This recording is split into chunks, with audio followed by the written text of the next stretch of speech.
This audio interview is property of SharingSuccess.tv. Please see our terms and conditions for more information. Hi, this is Darren Jacklin, and welcome to the really big interviews here on SharingSuccess.tv. My special guest today is a world-leading behavioral specialist, a best-selling author. He's also featured in the movie The Secret. You may have watched a few years ago.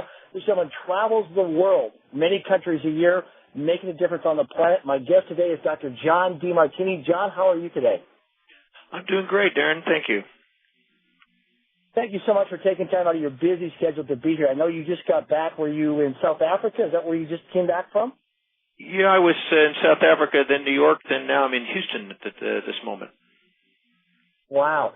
So you are a world-leading behavioral specialist. You're a best-selling author. You've traveled the planet in multiple countries, working with many, many people from all walks of life. Where did this all begin for you? This brings us back to when you were a teenager, early 20s. How did this change your life? Where did you get started with all where you are today? Well, I had a learning problem as a child. I ended up dropping out of school. I kind of hit the streets, and I almost died. Wow. That's a brief nutshell there. And then I ended up meeting an amazing teacher at age 17. And one night, 1 hour, one message, this one man inspired me to decide that I could do something different with my life. And he inspired me to want to do sort of what he was doing, which was inspiring people and traveling the world and teaching. Being a high school dropout and not knowing how to read, that was a big jump.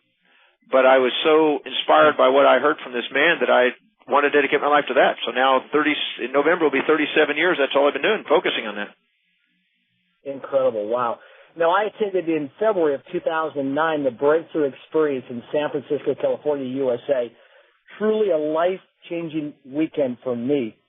And those you listen around the world, I want to give you Dr. John Demartini's internet website. It's www.drdemartini.com. That's www.drdemartini.com. And on the website, you will see a link to his website, his biography and photograph. I highly recommend that you go. Take time out of your busy schedule to attend a Dr. John Demartini Breakthrough Experience. He also conducts many other programs around the planet, also kinds of books, best-selling audio books, tapes, things like that. You can also use for your learning library. So you started in your early 20s. You started to travel around. Did you have some mentors and coaches when you first got started too, Dr. John Demartini?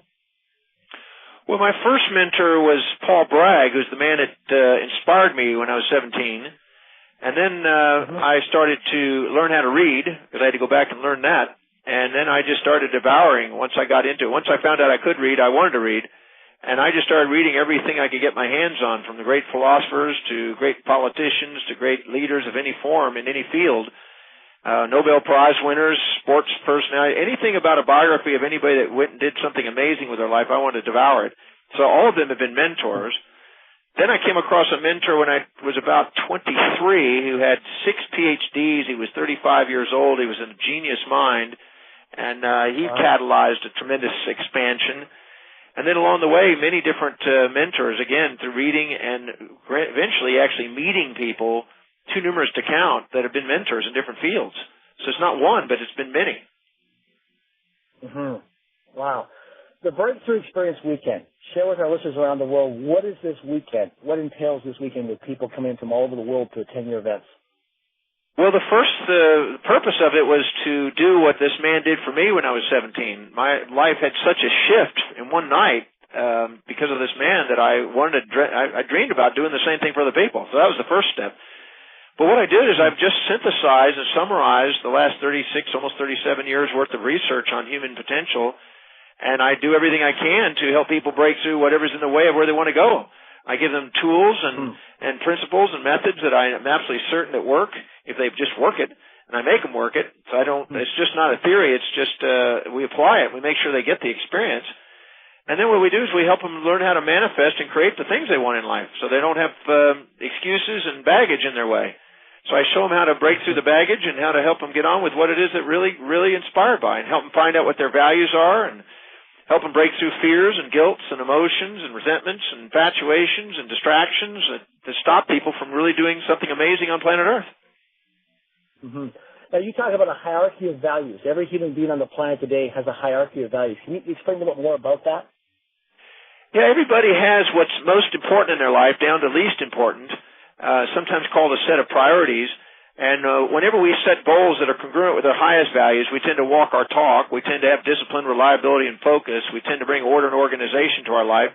We tend to awaken our leadership capacities. We tend not to subordinate to other people, and we tend to go out and do something amazing. But anytime we live according to our lower values and set goals that aren't congruent with our higher values, we tend to, procrastinate, hesitate, frustrate. We tend to have disorder, disorganization. We doubt ourselves. We start giving up. We start being a follower. And we go into a vicious cycle of our disempowerment.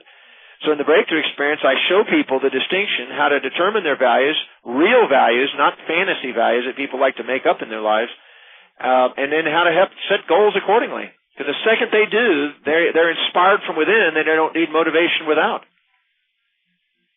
I like what you said. I listened to one of your audio programs the other day when I was driving my vehicle, and you said that inspiration is having more energy at the end of the day than when you first started off with. I love that. I love that you said that. Well, it's true. So highly with. It's so true. I carry a full day. I get up early in the morning, and I'm still going early into the morning. And, I don't need as much sleep. I think the reason is because I found out what I love to do, and I'm just doing it. And when you're doing something you love and loving what you do, and you can't wait to get up in the morning and do it, people can't wait to get what you have to offer. And I'm a firm believer that once you tap into that, which is what the breakthrough experience is about, then you change your life. You open it up new possibilities. You see new vistas and new horizons. So, yeah, I'm a firm believer that we can live that way, and that's what the values are for, knowing what those values are and living accordingly. For example, with money, let's talk about money for a moment. I know that you have a background in money, understanding money at a very deep level. You got two people. You've got a man and woman in a relationship, could be married or common law or a committed relationship, and each has a different hierarchy of values. What's a way of working with the man and woman in the relationship to understand each other in regards to money? I know there's a lot of people, divorce rates in North America statistically. There's a lot of divorce because of misunderstandings of money and stuff like that. What are some ways that people that are struggling today with the economy, with money, that they can work with their hierarchy of values?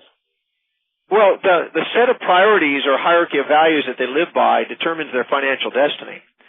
If they have a high value on their children, children's education, children's clothes, children's health, children's entertainment, children's, future education, and way down at the bottom, number 60 on their value list is saving money, building a business, saving money, and investing money, then the second money comes to them, they're going to spend it on their children, and they're never going to save it. So them having a fantasy of having financial independence is really a fantasy. It's not going to happen. So people have to value money, and they have to value themselves. They have to value serving humanity if they're going to build wealth. So if one person is dedicated to that, and the other one is interested in being a consumer and immediate gratifier and focus on values that don't build wealth, then yeah, there's going to be a challenge. So what they have to do is each person with their own set of values has to determine how their mate's values is going to serve them, and vice versa. Otherwise, there's going to be a breakdown in communication. They're going to have alternating monologues and not a dialogue, and they end up undermining the relationship. Now, you're not going to have two people with exactly the same values, because if you did, one wouldn't be necessary in a relationship. So what you're going to do is you're going to have to learn how to find out what their values are, your values are, learn how to link them, how to communicate in them, and appreciate each other for who they are, not for the fantasies we impose on them. And if you do, somebody's got to have to save money, or otherwise they're going to work their whole lives for money and not have it work for them. Absolutely, for sure. Now, your memory is a lie. I remember watching you on a YouTube.com video about your memory. Can you explain a little bit more about that? Yeah, I spoke to a conference on science and consciousness not too long back, and I was introducing the concepts of the present versus past and future in the mind. And I explained to people that whenever they have a memory of something, they've somehow distorted whatever information that they've got in it, and they've either exaggerated how it supports their values or challenges their values. They're going to see it with more of a fantasy or a nightmare, or more positive than negative. And whenever they have a lopsided perception in the past, it stores as a thing called a memory. The second you bring that past memory into balance, and the support equals the challenge, the positive equals the negative, and is completely balanced, the mind takes away the perception of past and puts you into the present, and you feel as if it's now. So what I explained, and I've done this with thousands of people, I've shown them that when they have a memory of something, if they even perceive it in the past, or an imagination and they perceive it in the future, if I take those same contents and I balance them with a different set of questions and bring that information into balance, they all of a sudden don't have access to past and future. They're right now, and they feel as if it's live. And it's really a mystical experience for people, because if they're not used to that, they don't realize that they've been living not present most of their life, storing illusions in their memories and imagination instead of setting themselves free with the truth of love, being really balanced and present. Wow. You also do a program called Prophecy. Can you give us a little bit more information about Prophecy, that program? Well, prophecy was a term that was describing that individuals, I really believe, they have the capacity to prophesize their future, to decide what they want in life. Instead of live in effect, they can live in cause. And people who set goals that aren't congruent with their values typically don't achieve what they say, so they give up, and then they don't want to set goals anymore. The people that know how to set goals that are congruent with their values and set things that inspire them and are willing to strategize and take action steps that break through inertia to get things done, they produce their future. And so I call that a prophet, because they're basically going to end up with a prophet, and they're going to end up being a prophet. So I created a program called Prophecy, which is about empowering all 7 areas of life. Literally, for 14 hours a day, for 7 days, we sit there and shatter myths that are holding us back and break through limitations, and we look at how we can really empower and set up principles that we know we can build for the future on. It's a very empowering program. I just finished it the other day in South Africa.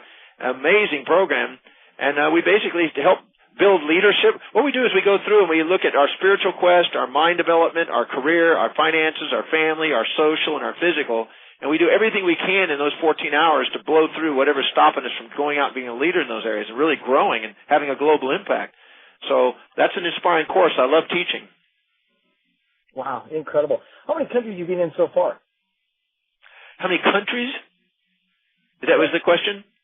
I've been in 87 countries, I believe, and it'll be 89 or maybe 90 by the end of the year. I've done programs in 60 so far, and we're still climbing. I had a goal to go in every country on the earth, so I'm still working on it. And but we have students from, I'm not sure, I think it's around 140-something countries now. Incredible. Wow.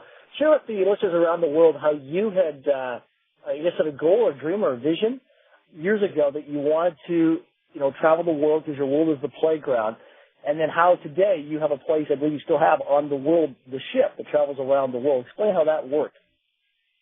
Well, I about 26 years ago, I had an affirmation that came in that said that the universe is my playground, the world is my home, every country is another room in the house, every city is another platform to share my heart and soul. And I started saying that 26 years ago, and I said it over and over again. And I guess about 7 years ago, I was reading the Robb Report, and I saw an advertisement of a ship that was going to be launched that was going to circumnavigate the earth. It would be filled with condominiums and a lot of interesting, wild, wealthy people. And so I checked into that and decided to buy on that. And so my wife and I basically moved on about 7 years ago, 6.5, 7 years ago. And we basically tour. I get off and on it because I'm traveling and doing seminars, but I go off and on, and I just tours the world. It's a condominium. And what's interesting is when we were there, the advertisement on there says the world is your home and every country is a room in the house. It matched exactly what my affirmation was that I've said for 26 years. So I thought that was pretty synchronous, and I don't know of any better address on the planet. It's the best address there is. I love it. How does visualizing your dreams and your goals play a role in somebody's success? Well, whenever you set goals that are congruent with your highest values, it electrifies your mind, it clarifies your vision, and you start to see the details of things as if it's present now in your mind. And I always say that the one who's able to focus on every finer detail becomes the master, and the master architect of our destiny is the one that can see that so clearly that they can articulate it smoothly to somebody else, and they can see it too. So any detail we leave out of our vision is an obstacle and challenge we'll see and find in our life. So it's the key. The master is the one that clarifies that, gets the details strategized, and sees it, and then holds that vision. And once that vision is present, and it's not a future imagination, but it's a real live image vividly imagined on our mind as if it's now and live, we literally alter what's going on around us, and the synchronicities of events start to surface. We pull in people, places, things, ideas, and events to make it reality. Wow, incredible. So let's talk about relationships now with man and woman or same-sex relationships. What are 3 top specific strategies or principles or tools to make a very long-term successful relationship? Well, when you are selecting a mate, you want to be with somebody that's empowered equally to you, maybe not in the same areas, but the overall power level is there, so you respect them. Because whenever you have two people that are different levels of power, the underdog is always the one that wants to tie the person down, and the overdog always wants to be free. So you want to get somebody who's equally empowered that you do respect, and then you want to make sure that on a quarterly basis you determine, with a DeMartini value determining process, determine their values and learn the art of communicating in those values. So first you determine them. Then you ask, what are the top 3 things on their life that's most important to them? How does it help you and what's important to you? And then what are your top 3? What's important to you? How does it help them and what's important to them? And you link those and answer those hundreds of times until your brain sees that, gosh, helping them get what they want to get in life gets you what you want to get in life. Because people just want to be loved and appreciated for who they are, not what we impose on them. So once we do that, if we do that quarterly and keep it fresh, we don't accumulate as much baggage in our relationship. The second thing is to do the DeMartini method, which is a series of questions to clear out the emotional baggage that does emerge and clear it before it gets so much that we get overwhelmed and burned out or bored in the relationship and want to leave. So you want to clear out the emotional baggage, which is a series of questions that liberate that, which I explained in the breakthrough experience. The third one is to know that never take the person for granted and assume that they're committed to you. They're only committed to fulfilling their values. So if you're not empowered and you're not helping them fulfill their values, they're going to keep their eyes open for somewhere else. They're not really committed to you. They're always in a relationship by default until somebody else comes along. So you always want to make sure that you're on the lookout for empowering yourself and making sure you're a package. Because if you're not a package that you'd want to stay with, why would they? Absolutely. So people, for example, affirmations today. Do affirmations work? Well, affirmations, if you set up things that defy the laws of the universe, for instance, I'm always happy, I'm never sad, I'm always giving, I'm never taking, I'm always nice, I'm never mean, I'm always kind, I'm never cruel. You have a one-sided magnet that's not obtainable. So you want to set up affirmations that align with the laws of the universe that are balanced. Then you want to set up affirmations that truly are aligned with your values that you're really going to do, because anytime you say you're going to do something that doesn't match your highest values, you'll self-defeat automatically. And the purpose of that is to make sure you set goals that are congruent with your highest values and affirmations. So you want them to be done in the present. You want them to be done congruently with your values. You want them to make sure they don't defy the laws of the universe. And you make sure that they're inspired and bring a tear to your eye when you say them. And then you want to say them multiple times daily and make it part of your daily routine and have them on as a checkup from the neck up for your mind. I know one of the things that you say daily is, I'm a genius and I apply my wisdom. I'm a genius. It's interesting. I was in South Africa just a few days ago, and a lady who gave me a gift gave me a beautiful felt dark navy blue with gold letters that says, I'm a genius and I apply my wisdom. She gave it to cover my computer keyboard as a gift. Wow. And that affirmation I've had now it will be 37 years in November, and I've never missed a day. I've said that every single day for almost 37 years. And I really believe that what you say to yourself becomes your reality over time. I started saying that, and 2 years after saying that, I had a guy come up to me and he says, you're a friggin' genius. And after I heard that, a little tear came out of my eye, and I remembered what Paul Bragg, the teacher, when I was 17, said. He said, if you say this every single day and never miss a day, sooner or later the cells of your body will tingle with it, and so will the world. Well, here it is now, all these years later. And that, when I heard that guy say, I'm a genius, I sat down and wrote down 24 hours worth of affirmations, which I have the largest accumulation of affirmations of anybody I know. And I go through these constantly. And they're reality today. Almost every single one of those is now reality in my life. I'm traveling the world. I've been handsomely paid. I live in amazing places. I meet amazing people. I get to do amazing things. All these affirmations are real today. What are some of the affirmations you want to share with us that you say on a daily, consistent basis? Well, I'm a master persistence. I do whatever it takes. I'm a genius and I apply my wisdom. I'm a master reader. Whatever I read or retain. I have a photographic and autographic mind. I'm a master healer. Whoever I touch becomes healthy and inspired. I'm always at the right place at the right time to meet the right people to make the right deal. These are just a few of them. Wow, incredible. Let's talk about the law of attraction. Some people understand it. Some people are confused by it. What is the law of attraction? Well, to take out the mystical part of it and put in something that's really true and practical, according to our values, whatever is highest on our value, we have what is called attention surplus order for. In other words, if we have a highest value as our children and we walk in a mall, we'll see things in the mall related to children. We won't see business things. We'll see children's things. If we have a high value on business, we'll see business things in the mall, not children's things. So whatever's highest on our value, we tend to selectively bias and attend to it in our environment and see opportunities and then act on those opportunities. So the secret is basically the law of attraction is simply that whenever you set goals that are congruent with our highest values, we see all the opportunities and act upon all the opportunities synchronously, quickly, immediately in our environment. And we take advantage of the great opportunities that are always present. But if we set goals that aren't aligned to our highest values, we don't see those opportunities. We're too preoccupied seeing things that are really important to us, and we're not seeing the things we think are important to us. And then we wonder why it's not working for us. Look, the secret works for everybody 24 hours a day, but the thing is when people subordinate to outside influences and set goals that aren't really theirs, they're not going to see the power of the secret. And the reason being is it's designed not to make sure they set goals that are congruent and real for themselves. And the second they do, they get to see the power of the secret in action. Mm-hmm. Well, people right now are going through a tough time. They lose a job, they lose a career, they've lost a relationship or a death of a child. What are some exercises that people can do to overcome or break through those obstacles or barriers or self-defeating self-talk? Well, I always say that if you allow yourself to get cocky and elated and puffed up and proud and exaggerate yourself, you have to have a part of you that puts yourself down in negative self-talk to bring you back into equilibrium. So the only time I found researching, I've been studying this for a long time now, over 3.5 decades, literally the negative self-talk is not a problem. It's actually trying to get the mind into equilibrium and to try to set real goals in real time with real objectives. And so whenever we puff ourselves up and set unrealistic expectations of ourselves, our negative self-talk comes in to bring us back down into reality. So I don't use it as a bad thing. I see it as a feedback system to make sure I set real goals in real time that are really aligned with my values. And then if a person thinks they're sabotaging, if we look carefully in the breakthrough experience, I show people that they haven't. They think they have. Every weekend when people come to the breakthrough experience, they think, oh, I blew it here, I've blown it there, and they're feeling guilty, and they feel like they sabotaged, and they can't stay focused, and they've got all these things they've labeled. But when they do the DeMartini method and they actually go through a series of questions, they realize they never made a mistake.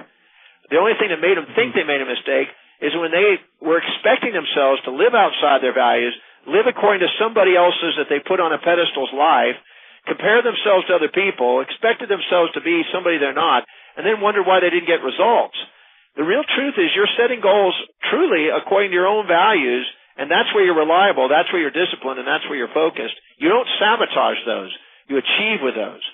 So if somebody has a, quote, negative self-talk, I show them in the breakthrough experience how to transform that awareness and help them actually turn that into an opportunity and use it to their advantage and move forward. Wow, incredible. I love it. Most of the speakers out there are talking about how to get rid of all the negative self-talk, but the truth is those speakers still got it themselves. I know them all. The real truth is that we have both sides, and we have to have a balance, and trying to get a one-sided magnet is futile, and trying to live a one-sided life is also fatal and futile.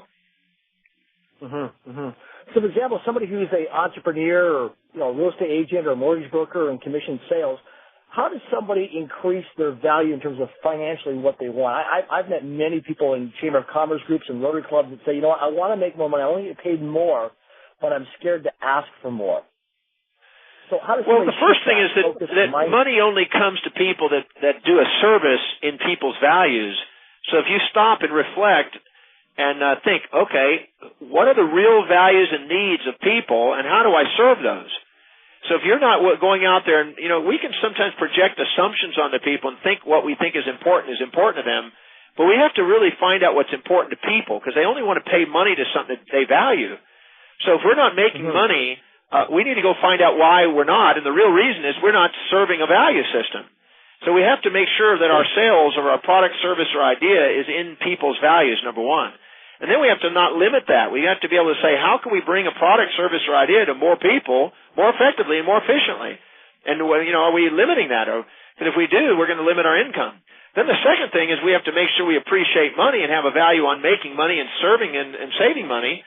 And third, we have to value ourselves so we can save it. Because if we don't value ourselves, the second money comes in, it's going to be spent on something else we value more than ourselves.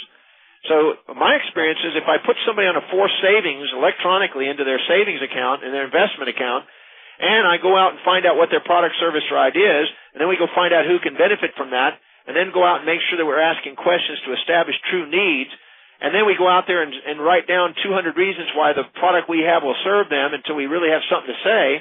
And then the value of charging what we want to charge for it to the person, not to us, but to them. The second we do, we start making money and we start saving money and we start to move in the direction of wealth. For sure, absolutely. And also, too, as you grow and develop more financially and wealthy, you're going to change your environment, change your laws of association, change your people that you're hanging out with.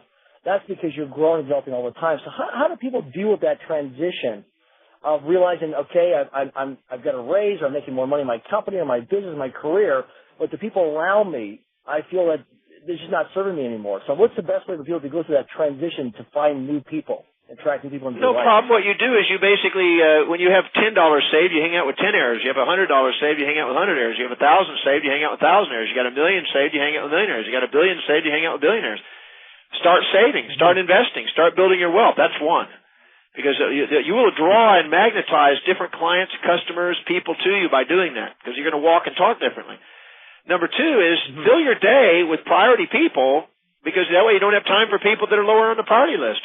It's not that you're getting rid of them. You're just too busy with the people you really rather stay with and hang out with. And then when the people you don't want to spend time with, they call and say, well, look, that's already booked. You have to book in advance. Or why don't you do this like I do sometimes? I get a whole group of people together, 20 of them sometimes, and have one meeting in 1 hour because it's time effective. I don't have time to do one by one some people with anymore. So I basically say, when I'm in that town, get 20 people together for dinner, come out and buy me dinner, let's go out together and do it all, and I'll talk to everybody at once. We can use our time more effectively. Because if people, if you don't do that, what you're going to do is you're going to end up diluting your time and your value talking to people and small talk. Small talk makes small wealth and small lives. Absolutely, sure. And those two, when you become more successful, people want to buy you lunch, want to buy you dinner, want to get you concert tickets. They want to do things. Anytime you save money and you start building wealth, people want to hang out with you because they want to get a hold of that. And you get surrounded by opportunities doing that. But at the same time, you can be selective. But the key is there's a law called Parkinson's law, and Parkinson's law states that if you don't fill your time with high priority time with people, high priority opportunities and things to do, you're going to fill it with low priority things. So you want to make sure you set the agenda, fill it with who you want to spend time with, what you want to do, what's most productive, profitable, meaningful, most inspiring to you, and make a life of inspiration that way. When you do, you don't have time for things that are trivial. You got things that are more magnificent.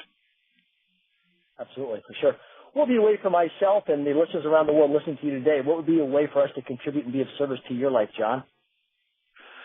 Well, just be hearing what I'm saying and going apply it. The greatest thing of teaching is exemplification. That's my responsibility. But the greatest thing a student can do is exemplify it too and go live it.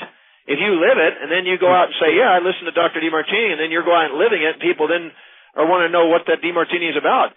If you go out and just become an umbilical cord plugging in out of a dependent, then that has no value to me. Going out and doing something extraordinary with your life is the most honorable thing a person can do for me. Let's talk about gratitude for a moment. I know every day I wake up and do an exercise where I come up with at least a minimum of 10 things I'm grateful for in my life. First thing I start with my day, before I go to bed, I visualize consistently, but I also do gratitude. Is a gratitude exercise important in people's lives today? Well, if you came here and saw my 740-page document of gratitude, you'd see it's very important in my life. I've got it's 8-point print, and it's thousands and thousands of things. I do it every day. I keep a record of it every single day of what I'm grateful for. In fact, you're in it. So you're on my gratitudes for the day already.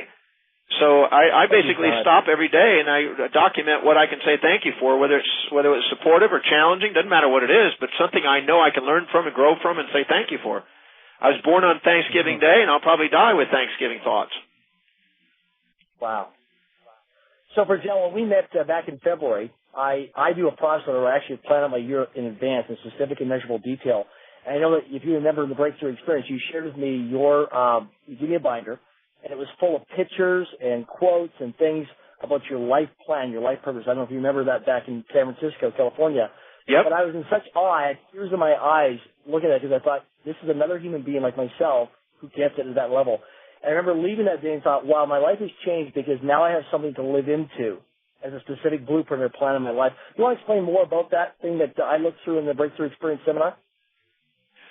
Well, I'm a firm believer. Paul Bragg, when I was 17, said that you want to set goals for yourself, your family, your community, your city, your state, your nation, your world, and beyond for at least 100 to 120 years. Mine's out at least 1,000 years now because I want to set up a foundation, an institution that continues on for, 1,000 years at least. And I want to be able to do something in the world that left a mark. Seneca said, don't measure an individual by what they do today, measure it by their impact on tomorrow and the impact, what they've accomplished, and so people remember them by. And I'm a firm believer in that. I think that the time horizons of our thinking and the space horizons of our influence are based on our mind's capacity. And so I fill it up in my book. I call it the State of the Mission book. I basically fill in there exactly how I want my life to be today and even afterwards. We go around saying we're immortal beings, but none of us have goals that go beyond our mortal life. And I think it's wise to have immortal goals beyond our mortal life also, and have goals that we can get into motion while we're here and set up institutions or financial systems in place that can keep going, charitable organizations, whatever it is that keeps it going. So I'm a firm believer in that. So I get as detailed as I necessarily can on every area of my life, spiritual, mental, career, financial, family, social, and physical. All areas I get as much detail as possible and how exactly I want it. Is it important to have specific and measurable goals? Well, if it's not specific and measurable, then you won't know if you've even hit them. So the idea is to get as specific and as measurable as you can. And as you go, it may start out a little abstract, but as you go, it gets more specific as you go. You focus on every finer detail, it becomes reality. I always say a person's vitality in life is directly proportionate to the vividness of their vision. And when it's very clear and it's got strategies to it, and you know what you're going to do and you know how you're going to do it, magic occurs. Mm-hmm. Let's talk about visualization for a moment. Visualization, very important to do. Unquestionable. I mean, I started out visualizing from very young age. I visualized myself first being involved in baseball, and then I visualized myself surfing big waves, which I got to do. And then when I almost died at 17, I visualized myself being a teacher traveling the world, and that was the thing that started me as a vision. The biblical statement says that, those with a vision flourish, those without a vision perish, and I really believe that's so true. Mm-hmm. I also know, too, that you actually wrote down a list a number of years ago of 50 celebrities that you wanted to meet in your life. You wrote them down on paper. In a very short period of time, you manifested all those celebrities and more just by doing that exercise. Well, and not only the 50, I think it's more like almost 800 now, but I've been blessed to meet all kinds. I met 2-3 more about the last 4 days. I've met 3 more. So I basically meet people all over the world, and I keep running in. I'm always at the right place at the right time to meet the right people, as they say. And I think that writing them down and holding them in your mind and going, yeah, these are people I'd like to hang out with, increases the probability. For sure, absolutely. You got to be willing to do something. I always say, if you want to hang out with amazing people, you got to do amazing things. Why would they want to hang out with you otherwise? Mm-hmm. It's interesting. I was on a radio show here a few weeks ago, and a gentleman asked me, he said, I understand you want to meet Oprah Winfrey someday. And I said, yeah. He goes, well, how do you plan to meet Oprah when thousands of people a week are giving press releases to Oprah Winfrey? I said, well, who does Darren Jacklin need to become that Oprah Winfrey will call me? And the guy's like, wow, I didn't know that. Well, it's who do you need to become as a person that people will want to hang out with you and spend time with you and buy you lunch and buy you dinner and fly you around the world, do things with you. That's exactly it. I had the opportunity to meet Oprah Winfrey 20 years ago when she was with King World, and I had dinner with her and Vanna White. That goes from Wheel of Fortune back then.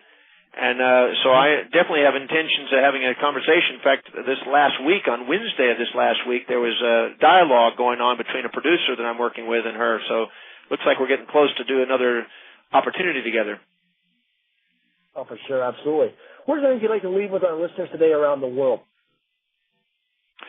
Well, I just tell people, look in the mirror and look and see that you give yourself permission to do something extraordinary on planet Earth.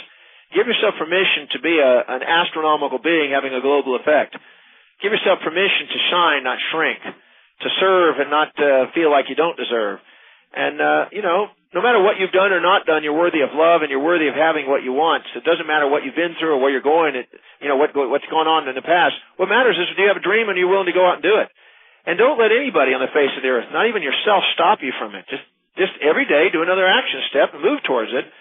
And piggy banks become biggie banks financially, and little action steps make big dreams if you stay with them.